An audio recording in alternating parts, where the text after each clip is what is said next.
ဘူးပြင်မိုးနာလေကေမမှုရဲ့စာတငယ်လို့နာကျင်ရဲ့တဲ့အလုံးသားရဲ့တရားရဲ့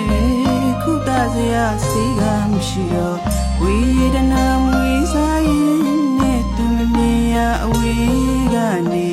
ကြည်ခွေရင်အလွန်မြေလေ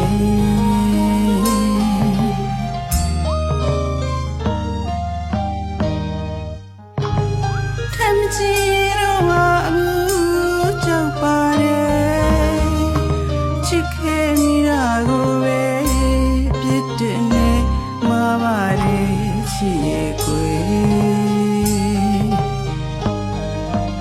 တခါတည်းဘူးပြင်မိုးနာလေကေမမှုတဲ့စာတငယ်လို့နာကျင်နေတဲ့အလုံးသားရဲ့တရားရဲ့ခုတစရာစီကမရှိတော့ဝေဒနာမွေးစားရင်နဲ့သူမြာဝေကနေကြည်ခွေ